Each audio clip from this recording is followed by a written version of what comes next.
Mangwana ni Mwalele po Vanave Africa. Welcome to your favorite current affairs show with myself, Aina Raisa Koya, and Ashwin Berry. We will be bringing you the news making headlines from now until 8 a.m. Yes, indeed, we shall. And today is Blogger Day. Blogger is a blog publishing services. It was originally developed by Pyra Labs, yet it was then purchased by Google in 2003. You have probably seen plenty of blogger sites as the subdomain tends to be blogspot.com. However, a lot of people also use their own custom domains that they have purchased, so not all blogger sites will end with that subdomain. Users of the platform are allowed to have as many as 100 blogs per account, and so you're never going to run out of blogs to create. I really like blogs. Any platform for expression is a good place for us to be able to find out what's happening in places we don't live in and to interact as humanity. Yeah, you know? We all need definitely. to speak, you know? Yeah, what's his name? Jay-Z says, you can't heal what you never reveal. Hopefully you're making good use of those blogs. Have a look at this video on Blogger Day.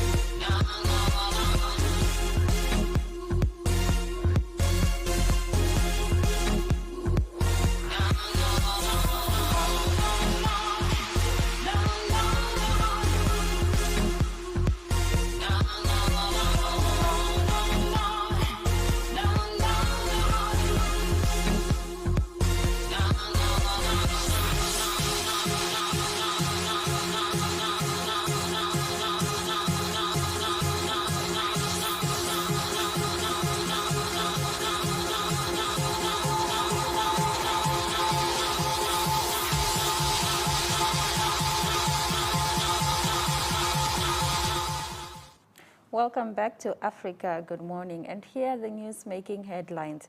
Several hostages killed in eastern DR Congo by armed Islamist group. At least 16 people were knifed to death weeks after being taken hostage in Democratic Republic of Congo's east, and blood tending blamed on armed Islamist military and local sources said Tuesday. According to the local civilian sources, the victims, who included 2 men, had been held by members of Allied Democratic Forces, which the U.S. says is linked to the Islamic State group. The vast Central African country government placed Ituri and the neighboring northern Kivu province under a state of siege in May in a move aimed at stepping up the fight against armed groups. The ADF is the deadliest of scores of militia operating in the region. It began as an armed Ugandan Muslim group and has been active in the mineral-rich Eastern Democratic Republic of Congo for 30 years. The DRC Catholic Church says that ADF has killed around 6,000 civilians since 2013, while a respected U.S.-based monitor, the Kivu Security Tracker, blames it for more than 1,200 deaths in the Beni area alone since 2017. In our second story, Mozambique FDS consolidates occupation of terrorist base in Awase with Rwandan troops support. Mozambican Defense and Security Forces and Rwanda Defense Forces on Tuesday announced that they have retaken one of the main centers of terrorist maneuvers, the locality of Awase, located in the administrative post of Diaka, district of Mokimboa da Praia. A joint operation by Mozambican and Rwandan forces resulted in the occupation of the main positions of armed groups around the town of Mokimboa da Praia, the insurgents' headquarters. Since the beginning of the month, the Mozambican Defense and Security Forces have had the support of 1,000 Rwandan soldiers and police officers in the fight against armed groups within the framework of a bilateral agreement between the Mozambican government and the Kigali authorities. In our next story, hashtag Africa for Palestine alleges bribery over Israel's African Union status. Human rights organization Africa for Palestine has welcomed the South African government's condemnation and objection to the African Union's Commission appalling decision to allow Israeli Ambassador Aleli Admasu in Ethiopia an observer status at the African Union. Africa for Palestine agrees with the SA government that the decision is unjust and unwarranted, and furthermore is dubious given that it was taken unilaterally without consultation of members, said the organization executive director Mohamed Dassem. He said Israel has not ended its violation of international law. So we wonder what Israel has bribed the AU Commission chairperson with now to change this posture and provide Israel with a free pass, he said. He emphasized that apartheid South Africa was not allowed into international bodies until its end of violation of the human rights. Similarly, Israel should not be allowed into the AU or any other body until it ends its violation of international law, he said. In our next story, petrol prices remain low in Angola as South Africa prices rise. Angola is ranked first in Africa and third in the world out of 167 countries where petrol prices are cheap. According to data from globalpetrolprices.com, as of July 26 in Africa, petrol was the cheapest in Angola, where a liter in US dollars cost 25 cents, the most expensive in the Central African Republic, where it costs $2.18 per liter. Algeria is the second cheapest at 34 cents per liter, followed by Nigeria at 41 cents per liter. Ethiopia is fourth at 49 cents per liter, Egypt fifth at 56 cents per liter, and Tunisia is sixth at 74 cents per liter. Seventh is Liberia at 77 cents, followed by Zambia at 78 cents, Sierra Leone at 83 cents. Botswana completes the top 10 African countries where petrol is cheap at 89 cents per liter. South Africa is ranked 31st in Africa, Zimbabwe 38th, Namibia 14th, Eswatini 15th, and Lesotho 17th. In our next story, over 500 schools get COVID-19 makeover. The COVID-19 pandemic has exposed the lack of adequate health and sanitation facilities at educational establishments, which has led to the Ministry of Education, Arts and Culture renovating and constructing 552 schools nationwide. According to a progress report seen by the Namibian, $800 million was allocated to the ministry to ensure that schools across the country comply with COVID-19 health regulations. These include proper ablution facilities, hostel accommodation, kitchen facilities, and access to drinking water. According to the report, 251 ablution facilities were identified for renovation, while 305 new facilities will be constructed nationwide. The Namibian Training Authority constructed 15 ablution facilities and renovated 11 schools. The ministry also connected 154 water pipelines and boreholes and is in the process of doing so at 19 schools. Now in Botswana, frustrations grow as only 14% purchased vaccines arrive. Government has thus far spent $19.2 million to purchase more than 2 million COVID-19 doses from various producers, but only 14% have been delivered, frustrating the vaccination rollout, the monitor has learned. By July 26, the latest available figures indicate only 124,425 people were fully vaccinated in the country, while an online database, Our World in Data, estimates that Botswana has one of the highest infection rates at about 548 cases per million people. Of the 2 million vaccines ordered and paid for, just 282,890 doses have been delivered thus far, with manufacturers frequently pushing back delivery dates due to the global scramble for vaccines, health authorities said last week. The slow delivery of vaccines has forced the country to lean on vaccine donations from China and India, while the United States is expected to share about 80,000 Pfizer doses with Botswana soon. Questions about Cuban workers and their cost to SA. The application for full details of South African between the Cuban and South African governments comes from the Democratic Alliance in the form of a chief whip, Natasha Mazzoni. In support of the submission, she said, for the better part of a decade, the ANC government spent over 1.4 billion rand on agreement to employ Cuban workers and service providers in South Africa under the Departments of Basic Education, Public Works, Health, human settlement, water and sanitation, and defense. The Cuban contingent originally came to South Africa to repair and refurbish similar vehicle to the SANDF. This was apparently because local companies were charging excessively for doing the work, as well as an in-house lack of capacity in the SANDF. Mazone said in a statement, the DA does not believe the agreements are as straightforward as the government wants the public to believe. It makes no sense to fork out billions to pay for skills and service from Cuba when there are unemployed and qualified workers across South Africa in all the identified fields desperate for employment. Next up, WHO, AstraZeneca vaccine more effective when used alongside Pfizer. According to the WHO, a single dose of AstraZeneca followed by an injection of Pfizer BioNTech or Moderna's mRNA vaccine was more effective than 2 doses of AstraZeneca, offering countries suffering from supply disruptions a new lease on life. Countries can consider using ChAdOx1S recombinant products followed by mRNA platform vaccine, in particular in situations of interrupted supply, the WHO said. The Delta variant, which experts say spreads like wildfire, has resulted in an increase in new infections around the world, with Kenya's 4th wave being blamed on it, according to the Ministry of Health. The Delta variation is claimed to be 60% more infectious than the Alpha variant, with a recent Chinese study finding a 1,000-fold increase in viral load in patients with the variant. The disease is extremely transmissible because those who are affected with the variant shed more viruses. In our next story, Kasai Central, 2 villages of Kazumba consumed by bushfire. Residents of 2 villages in Mao Sector, Kazumba Territory, located in Kasai Central Province, find themselves homeless due to bushfire that occurred last weekend.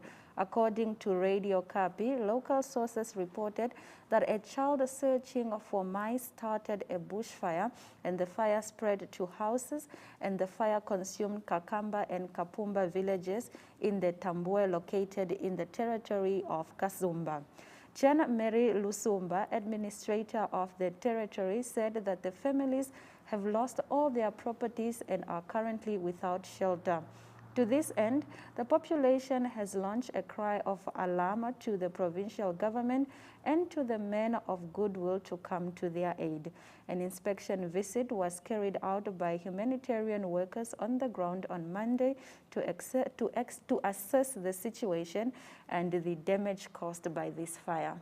Now back to Botswana. Red Cross elections halted yet again. For the 3rd time in 8 months, the High Court has interdicted the Botswana Red Cross Society from holding an elective annual General Assembly. This comes after the President and Vice President hopefuls Maipelo Moputeng and Nelson Ramala approached the court on urgency, seeking an interdict while they challenged the outcome of an arbitration that excludes them from contesting elections.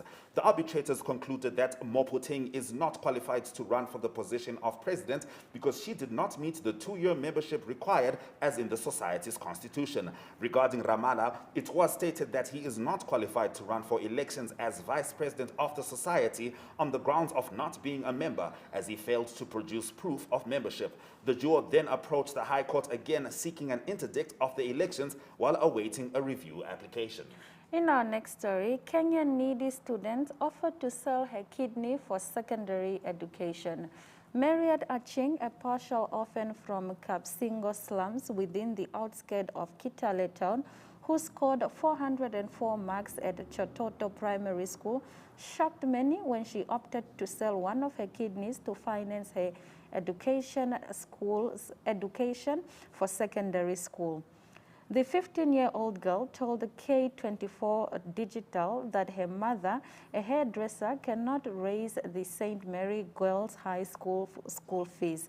She said her desire to further her study and achieve her dream could not be realized without school fees, and therefore resorted to selling one of her kidneys. Asked how she would sell her organ, the girl said she is already looking for a buyer and that she is willing to go through the surgical procedure to see her kidney being removed. Her mother, Joyce Aching, said she was worried about her daughter's decision and that she has been having sleepless nights thinking of how to raise the school fees. From the day I received my daughter's impressive result, I have not known peace. I've been thinking of where to get my child's school fees, Aching said. Truly saddening news. May she get the support that she needs. In the last of our top stories, Zoom reaches $85 million settlement of lawsuit over user privacy, Zoom bombing. Zoom Video Communications Incorporated agreed to pay $85 million and bolster its security practices to settle a lawsuit claiming it violated users' privacy rights by sharing their personal data with Facebook, Google, and LinkedIn, and letting hackers disrupt Zoom meetings in a practice called Zoom bombing. Zoom agreed to security measures, including alerting users when meeting hosts or other participants use third-party apps in meetings, and to provide specialized training to employees on privacy and data handling. The San Jose-based company denied wrongdoing in agreeing to settle. In a statement on Sunday, Zoom said, "The privacy and security of our users are top priorities for Zoom, and we take seriously the trust our users place in us." Zoom's customer base has grown sixfold since the COVID-19 pandemic forced more people to work from home. All right, those have been the first batch of our stories. This is still Africa Good Morning. After the break, we're going to be talking about something you and I should be doing every day, which is combating plastic pollution. See you then.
Currently, the majority of food packaging solutions contain fossil-based plastics, which are produced and consumed in an unsustainable manner. Significant amounts of plastic food packaging ends up as litter.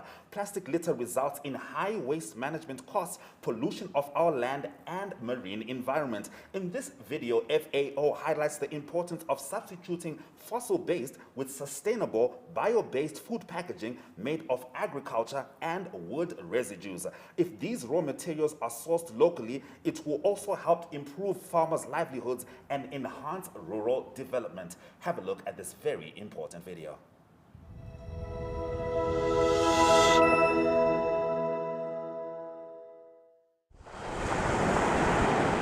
We've all seen pictures like these. Big islands of plastic floating in the oceans. Plastic waste drifts in creeks and rivers down towards the sea, and it's not easily degradable once it gets there. Ordinary plastics, they last for hundreds of years. Plastic materials may be broken down into smaller pieces, but they're still there, and they're still entering the food chains and ecosystems.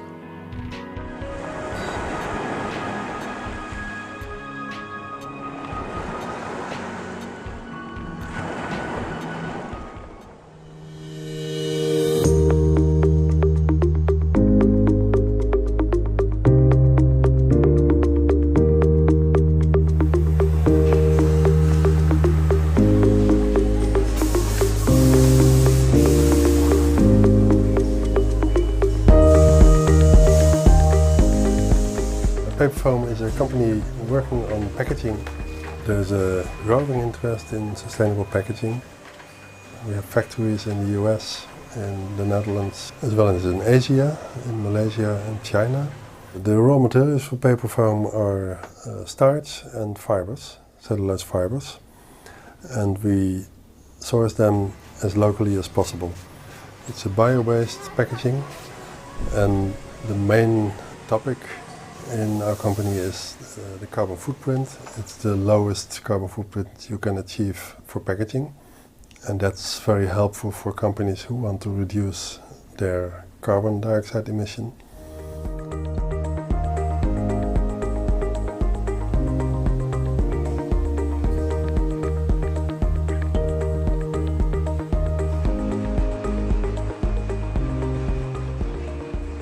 It doesn't have to be high-tech solutions. There are a lot of solutions around. There's a lot of paper being made from sustainably produced wood that can replace plastics. Paper is more environmentally friendly and it can be recycled. In fact, today almost 60% of the paper used worldwide is recycled.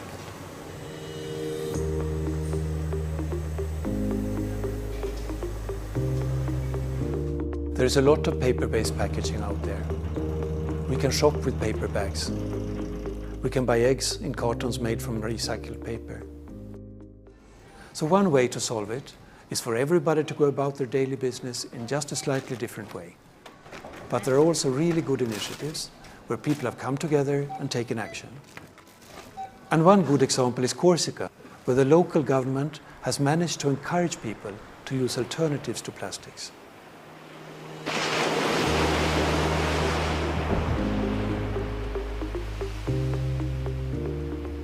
Bonjour et bienvenue à la Caisse Express. Avez-vous un sac cabas? Alors c'est une initiative qui a été prise à la demande d'un festival qui s'appelle le Festival du Vent, et où des citoyens ont dit mais il faut qu'on arrête avec les sacs plastiques parce que c'est une pollution énorme et donc il faut que ça s'arrête.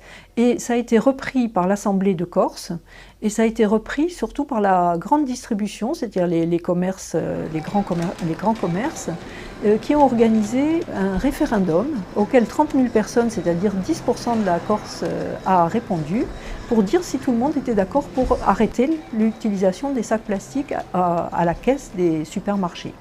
Et donc toutes ces personnes ont répondu oui. Ce qui fait qu'en pratiquement quelques mois, on a vu disparaître de la nature les sacs plastiques qui étaient jetés partout. C'est une très bonne chose. Et surtout maintenant en plus, bon, non seulement les sacs de course, mais aussi aux légumes, maintenant il y a des sacs qui sont biodégradables. Et donc c'est une très bonne initiative. From FAO's side, we want to point out that forestry and agriculture have a big role to play in offering solutions. They provide the resource base for bio-based packaging, be it crop residues from corn, potato, wheat and rice, or wood and cellulose fibers. More importantly, if the manufacturers of bio-based packaging source their raw materials from small agricultural or forest producers, then these producers can increase the overall value of their production. This way, we can improve the rural livelihoods and enhance rural development.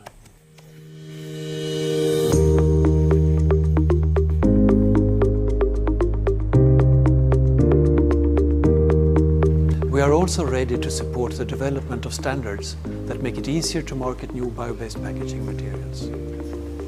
What we need is openness to the market. We should have less difficulty in reaching certain standards. Most of the present standards for testing, for example, they're based on plastic capabilities.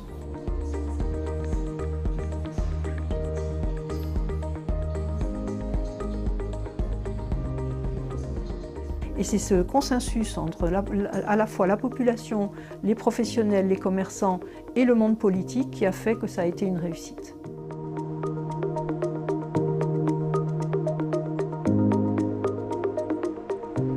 It's up to us to make choices in our daily lives that help reduce the plastic pollution in our oceans and food chains.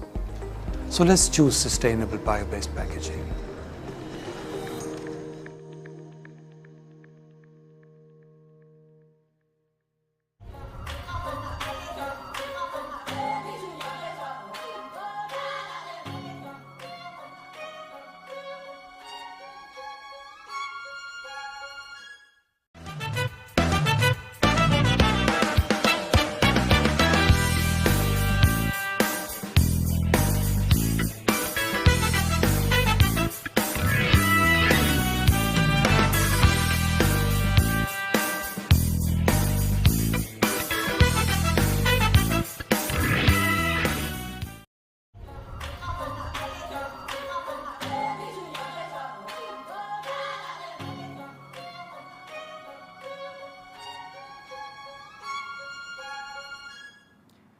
Happy Thursday, everybody, and welcome back to Africa Good Morning. Right now, Talent Kore is in the House of Stone, and she's ready to give us the news on the ground. Good morning, Talent. How are you? Good morning, how are you? We are fantastic. Now, we understand that the government has barred unvaccinated officials from attending next week's key national events. Please tell us more. Our government has since barred unvaccinated officials from attending next week's key national events. Next week, we'll be celebrating here on the 9th of August and Defense Forces Day on the 10th of August. So the government has said that officials who are not vaccinated will not be allowed to attend the celebrations, and only 200 people would be allowed for the event. They said that those who will be allowed are those who are fully vaccinated, and if one has been vaccinated only once, they will not be allowed in attendance. Government has also said that attendees would be subjected to COVID-19 testing at the event, and this year there is going to be a small gathering other than the years before this year. They say they are doing this to curb the spread of COVID-19, and also government has since barred its employees from boarding public service commission buses, and they've also threatened to scrap allowances for unvaccinated employees. Government is not the only entity which is forcing its employees to be vaccinated. We have seen since that private entities, they are also forcing their employees to be vaccinated. Last week and the weeks before, private companies have been sending out letters to their employees encouraging them to be vaccinated, and if one is not vaccinated, that person is subjected to a forced leave, and they will not be allowed at the work premises until they are fully vaccinated. So this is an ongoing exercise in Zimbabwe whereby companies and government is encouraging their employees to be vaccinated, and if one is not vaccinated, that person would not be allowed at work premises. Interesting developments indeed. Now, 104 refugees have escaped from Zimbabwe's Tongogara refugee camp. Could you tell us about that, Talent?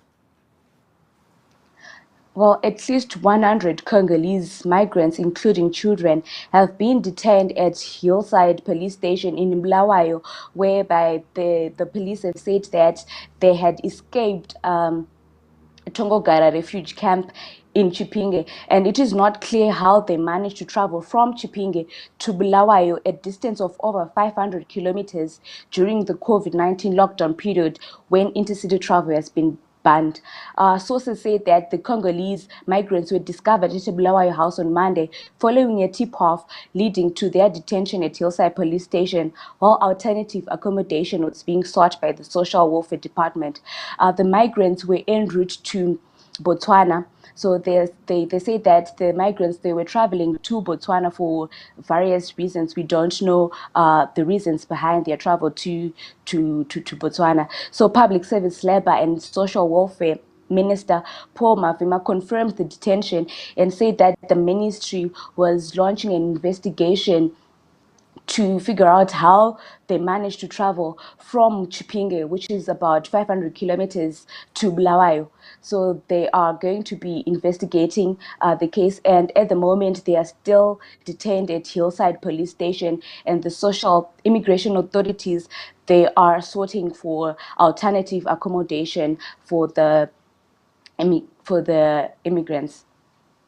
All right, now Talent, Zimbabwe bans chrome ore export to boost ferrochrome industry. Please tell us more. Zimbabwe has since banned the export of chrome ore, and they've also said that the government has also said that they're going to ban the export of chrome concentrate from July next year, as there are now enough smelters in the country to ensure that all exports are of ferrochrome. And at the same time, government has agreed to work with private investors to set up gold centers to assist small-scale miners produce more efficiently, and would be welcoming a new investor in diamonds who wants to set up a cutting and polishing center in Zimbabwe. And the investor wants to be allowed to buy stones on the diamond auction. Information, Publicity and Broadcasting Services Minister announced the policy change on Tuesday after a cabinet briefing in Harare. They said that the three measures are all designed to boost production and the value of products that are eventually exported. The new investor is believed that he's going to construct an advanced diamond cutting and polishing plant in Zimbabwe and promote skills and technology cutting and transfer cutting and polishing technology. Government said that the mineral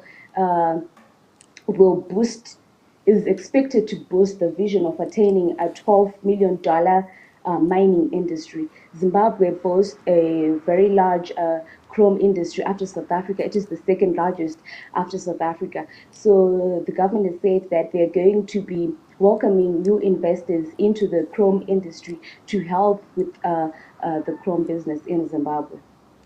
All right. Thank you very much, Talent, for bringing us the news from Zimbabwe. You're welcome, and thank you very much for having me. It's always good to have you. Next up, we have the kind of updates that you cannot debate about the weather forecast.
If you have recovered from COVID-19 but are still experiencing certain symptoms, you could have post-COVID-19 condition or long COVID. What are these symptoms and how long do they last, and are there any treatment options? Dr. Janet Diaz explains in Science in 5.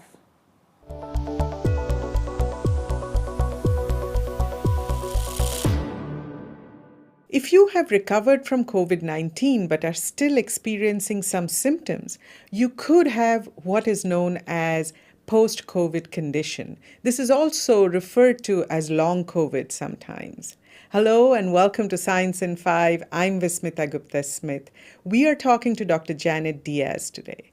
Welcome, Janet. Janet, let's talk about the symptoms that should alert a person that they may have this condition. So some of the most common symptoms of post-COVID-19 condition, or as you said, long COVID, include shortness of breath, cognitive dysfunction, which people call brain fog, as well as fatigue. Those are the three most common. However, there has been more than 200 symptoms that actually have been reported in patients. So that list is quite long. So other symptoms that patients or people may experience includes things such as chest pain, such as trouble speaking. Some have described anxiety or depression, muscle aches, fever, loss of smell, loss of taste. So the list is quite long, but those top three are the ones that have been described. Janet, how long does this condition last?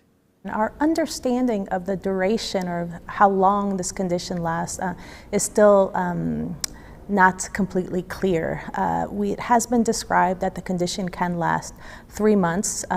Some have described as long as 6 months, and potentially up to 9 months. But as you know, we're still about 1.5 years into the pandemic. There's still more studies that need to be done to follow patients who develop post-COVID-19 condition or long COVID, and to see when their symptoms, we hope, resolve. Janet, what about treatment for this condition? Do we have treatments available? Any patient or person who develops post-COVID-19 condition should go seek care. The care pathways should be multidisciplinary in nature, meaning that they can include your primary care provider, as well as relevant specialists, rehab professionals, social care workers, psychosocial workers, mental health professionals, and that's the type of care people with post-COVID-19 condition should receive. In regards to specific treatment, we don't yet have one. The reason is because we don't yet understand why this develops. So as we're learning more about the actual reason or mechanism of the disease developing, then we hope to have a specific treatment. Janet, what do we know so far about vaccination and post-COVID-19 condition? So there's still a lot to learn about the impacts of vaccination and post-COVID-19 condition. However, it is very clear that preventing SARS-CoV-2 infection, preventing COVID-19 is the best way to prevent the development of post-COVID-19 condition or long COVID. So the use of vaccines, we know, reduces hospitalization, reduces mortality, and so all those that are eligible should do that. Public health measures such as mask wearing in the appropriate places, physical distancing, hand washing are also extremely important to prevent COVID-19. Thank you, Janet. That was Dr. Janet Diaz. Until next time then, stay safe, stay healthy, and stick with science.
Welcome back to Africa. Good morning. It's time for us to get into your economic news stories for the day. And we start off in Malawi as the kwacha is still losing grip. The kwacha continued to lose value against major trading currencies, including the United States dollar and the British pound, on account of low exports, experts say. In the first half of 2021, the local unit lost substantial ground against currencies such as the US dollar, British pound, euro, and rand. Figures sourced from the Reserve Bank of Malawi show that in July 2021, the kwacha was trading at 815 kwacha to a dollar from 806 kwacha in June. However, in the month under review, the local currency gained value against the euro, trading at 1,038 kwacha from 1,040 kwacha in June, whereas the rand was trading at 60 kwacha from 62 kwacha in the preceding month of June. The kwacha has been depreciating hastily, albeit this being the peak of selling season for tobacco, Malawi's major export earner. In our next story, LEC pushes for 30.9% tariff hike. The Lesotho Electricity Company is proposing a 30.9% power hike. The Electricity and Water Authority held a public hearing to discuss the LEC proposal yesterday. An economist with LEWA, Tucson Plummer, said the LEC has requested this huge leap for the 2021-2022 financial year. Klama said it is their job to receive such a request so that they can pass it into the nation for their comments and opinion. The law requires us to seek for public opinion, he said, adding that these opinions are open until the 19th of August. And for the past 2 years, the prices were never reviewed and no increment were effected. LEC buys electricity from Wela Hydropower Project, ESCOM in South Africa, and Electricidad de Mozambique. Next up, Kachi's Steelworks start exploring iron next week. Next week, Companhia Siderúrgica do Kachi will export 61,500 tons of iron from the Sacoma do Namibe port, with the operation forecasting revenue of $6 million, according to the chairman of the board. Rui Silva explains that to make this first shipment possible from the Kutato mine in Cuando Cubango province, they invested in the Sacoma terminal to make the ship's docking and departure feasible. The investment started in 2015, currently has a workforce of 163 direct and indirect employees, including 5 expatriates. It is estimated that with the completion of the factory and increased exploitation of iron ore, there should be opportunities for 1,400 direct workers, promoting the integration of the region's population and former combatants. According to the PCA, Rui Silva, the factory is 95% to completion, and after that, a process of transforming iron ore into pig iron, the main raw material for the production of steel and cast iron, is expected. Shumba, solar electricity take pride of place. Shumba Energy and Solar Century Africa have signed a co-development agreement to utilize their combined capabilities and strengths to deliver renewable energy and storage projects together in Southern Africa. This follows the company's recent announcement that further to an extensive review of the company's operation, the primary focus in the immediate term going forward will be on the delivery of renewable energy projects. Today's announcement is a culmination of a focused execution of the board's defined strategy to seek and engage the best development partners to deliver utility-scale renewable energy sources project in the generation sector of Botswana and Southern Africa. The region has been facing a power deficit for years, while several projects are in the pipeline in different countries. Well, that brings us to the end of our economic news stories for the morning. Next up, economic indicators.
Welcome back to Africa. Good morning. It's time for your Thursday Olympic slot. In our first story, Chemutai wins gold.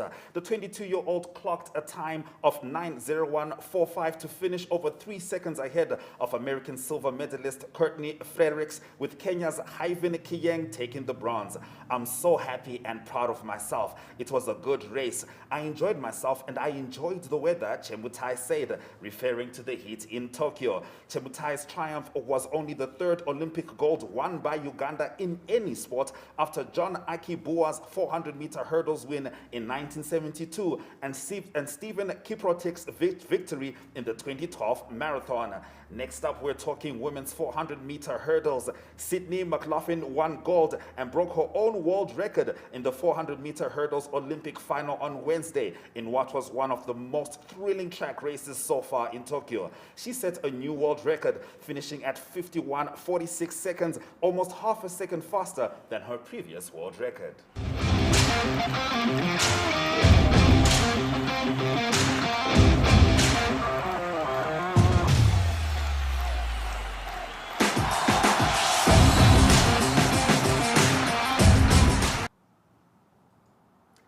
Next up, we are talking wrestling as Nigerian wrestler Blessing Oborududu has won a silver medal for Nigeria in the ongoing Tokyo 2020 Olympics.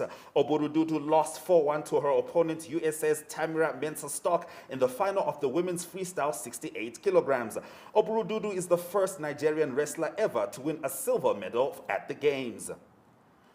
We are nearing the end of the Tokyo Olympics and African countries did not perform as well as expected. Kenya leads the pack and together in the 9th and 10th place is Ghana and the Ivory Coast. Nigeria won their first ever wrestling medal and Namibia won their first ever medal on the track by a woman. It's also important to note that that South African gold medal came with a world record. Obviously, Ivory Coast, Ghana, Egypt and Namibia are hoping to do better at the next Olympics. Ethiopia, considering what's going on in the country, may have done enough to bring some kind of celebration and joy and perhaps unity in the region.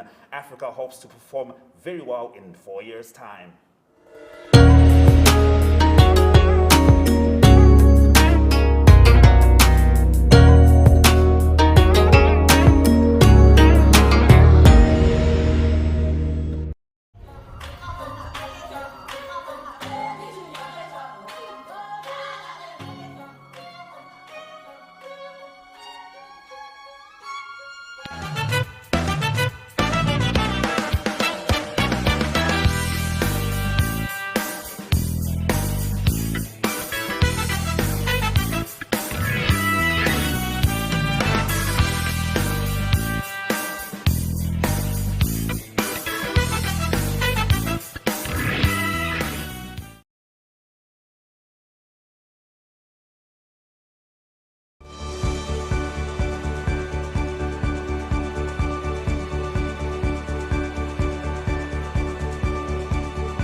Welcome back to Africa. Good morning. It is now time for our sports package with Ari Rohad. Ari, take it away, please, and good morning.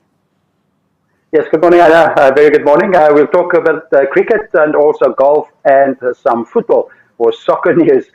Firstly, some cricket news. There's the 5-day test between India and England started yesterday. That's being played in England. That's at Trent Bridge in Nottingham. And it was the home team, England, that won the toss. And they decided to bat first. They scored only 183, bowled out on the first day. And India were overnight 21 without loss.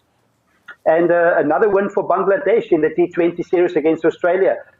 Action there from Bangladesh, and they won by 5 wickets in the second T20 game. It was Bangladesh that batted first, and or Australia batted first, 121 for 7. And then Bangladesh scored the winning runs with 8 balls left, so 123 for the loss of 5. And so that's a bit of a surprise. Bangladesh go up 2-0 in that test series against Australia. The third of the 5 T20 games going to be played tomorrow. That is being played in Bangladesh, of course. And that is Bumrah bowling there from India. He took 4 wickets in India's game against England yesterday at Trent Bridge. Also, some golf news. The men have finished their Olympic Games and they're playing on the USPGA Tour now and also playing on the European Tour. So two big tournaments starting. It's firstly the Hero Open that's going to be played at St Andrews, the legendary St Andrews course. That starts today, the first few times today. And from a South African interest, one player to look out for is Daniel van Tonder, that did great in the British Open. So he's playing in the Euro Open at St Andrews. And then across the Atlantic in the USA, it is the WGC FedEx St Jude International, a high-profile game. Most of the world's top players are playing in that tournament. And it is played in Memphis in Tennessee. And the Southern Africans in that lineup is Louis Oosthuizen, that's number 8 in the world now. Also Wilco Nienaber and Garrick Hugo. So good representation for Southern Africa in the WGC FedEx St Jude International. Also a tournament that's a bit lower ranked. It is another USPGA tournament. It's the Barracuda Championship. That's a lovely course. They're playing at the Old Greenwood course, and that is the Tahoe Mountain Club. And Brendan Grace will tee up there from a Southern African interest. Now to some soccer news or some football news.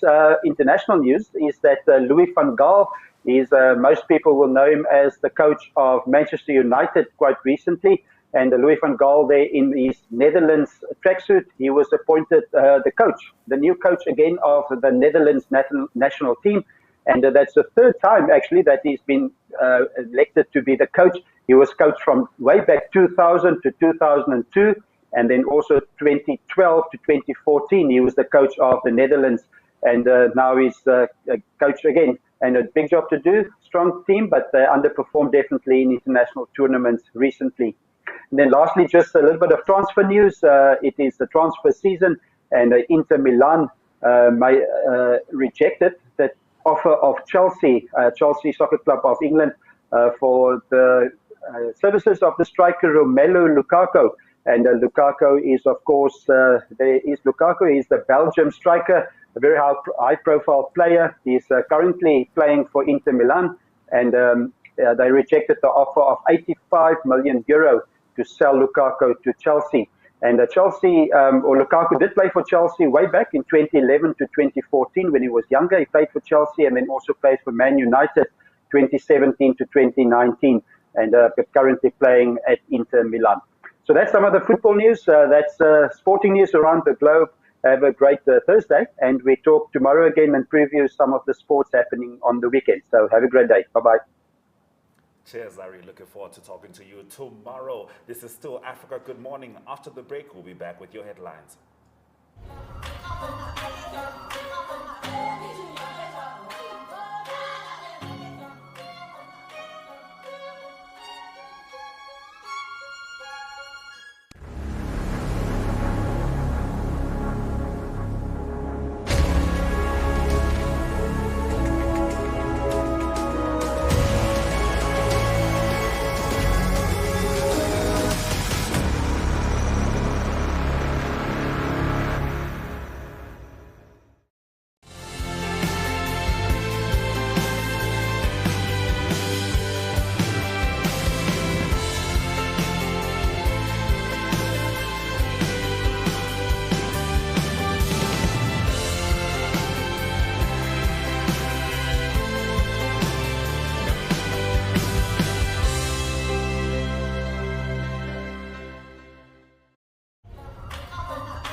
Africa Good Morning has been streaming live from 7 a.m. And if you perhaps missed our headlines at the top of the hour, that's okay. Here they are once again.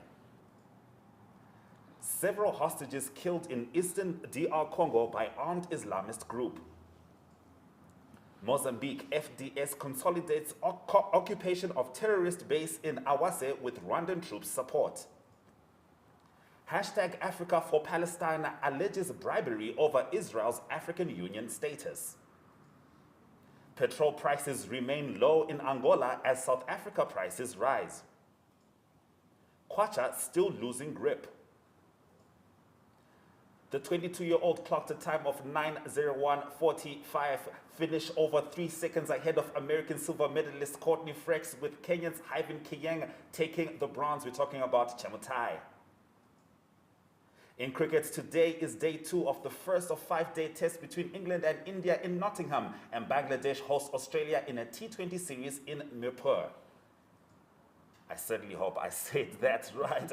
But next up is something, what I'm about to tell you is something I do know how to say right, which is oneup2.com. You got to spell it out though, don't write the digits. Oneup2.com. That's where you can go to check out NMH's live channel. I was there yesterday, not like, you know, there to watch myself. I was just you there. checked it out. I'm just saying, I really love the interface. You got to look at it. All right, thank you very much for joining us on Africa Good Morning on a beautiful Thursday morning. We do welcome your remarks regarding our show.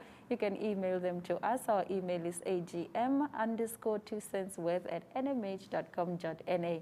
Alternatively, we are on Facebook and Twitter. It's at Africa Good Morning. Remember, our DMs are always open. You can engage with us on those platforms. We do wish you a fantastic Thursday, and please remember to get vaccinated, wear your mask, and always remember that we can all beat COVID-19 together. Absolutely. Until tomorrow, Swera Jakanaka.